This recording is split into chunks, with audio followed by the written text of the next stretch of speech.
Block Rodriguez. This is Johnny Rodriguez. I'm Sweet Pete. And I'm Wicca Dorco, known as Wicca.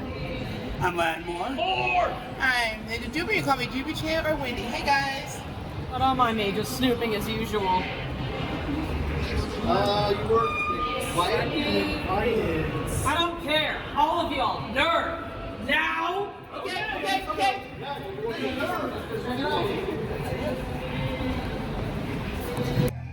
The Nerd opened in 2017 and is located on the second floor of the Neonopolis building in downtown Fremont.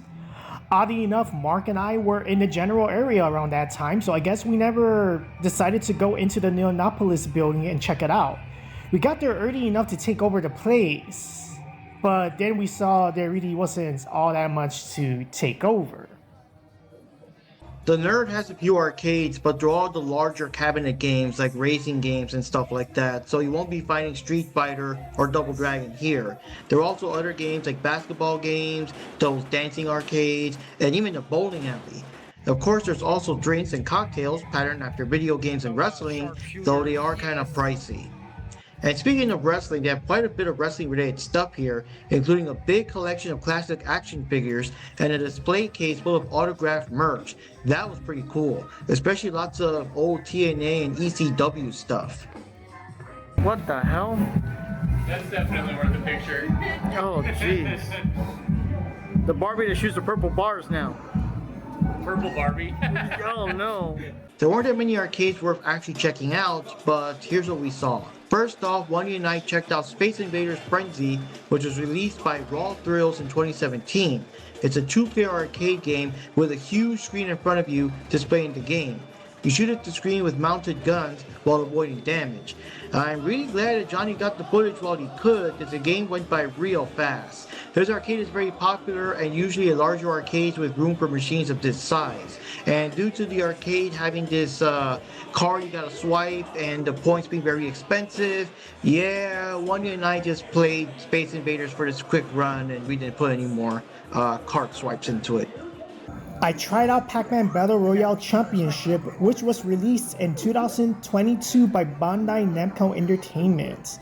You can play up to 4 players, but arcade owners can connect 2 of these table arcades together to make it 8 player.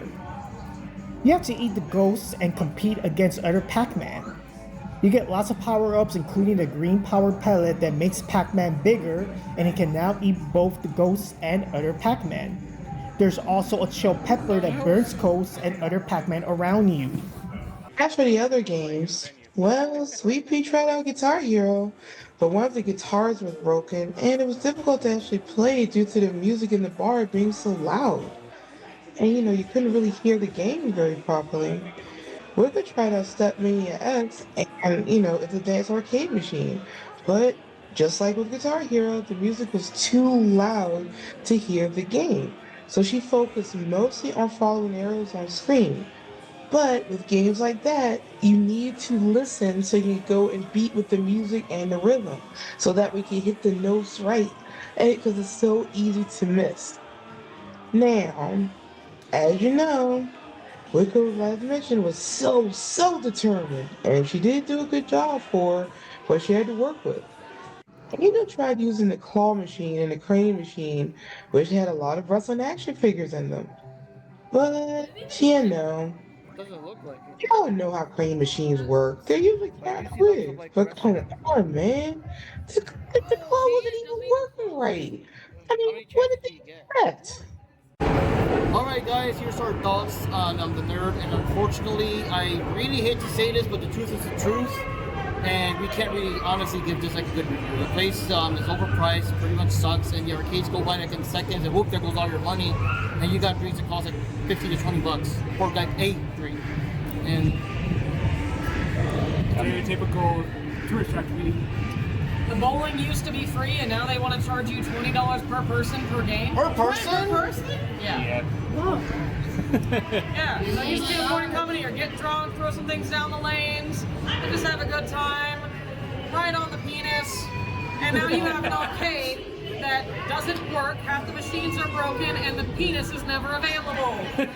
Sounds like your favorite fuckboy. I concur. So why did you tell us to come here? Because I'm evil. Oh, well that figures. All right. So it's too expensive. The tickets are expensive. The drinks are expensive. You only get like the one payout, one game, and you can't even hear music out. Another one that gives you 3 tries.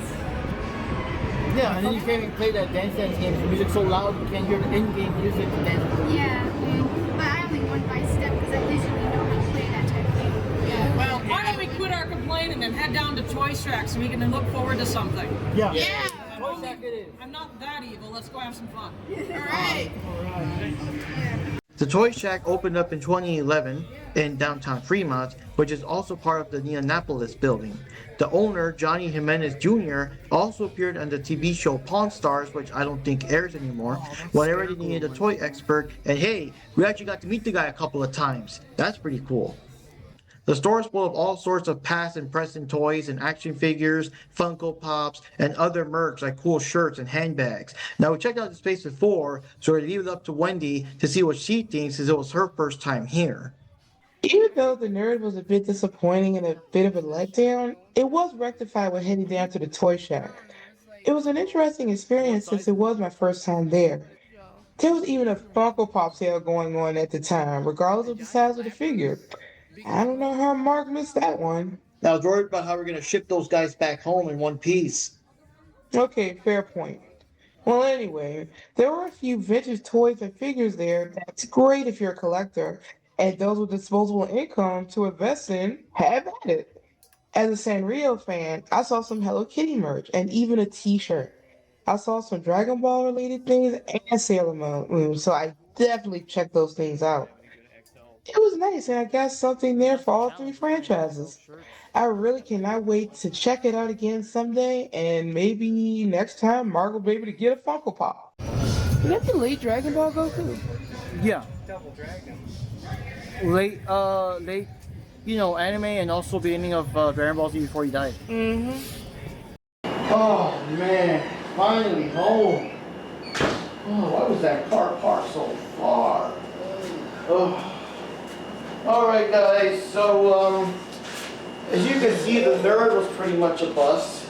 But the good thing is that we made it up at Toy Shack. Everyone enjoyed Toy Shack, seeing all the figures and the things and the merch. And Juby got some cool merch. I think the Darko got some merch. Even Angel got some merch. Remember, Angel's buying stuff. And we got something free.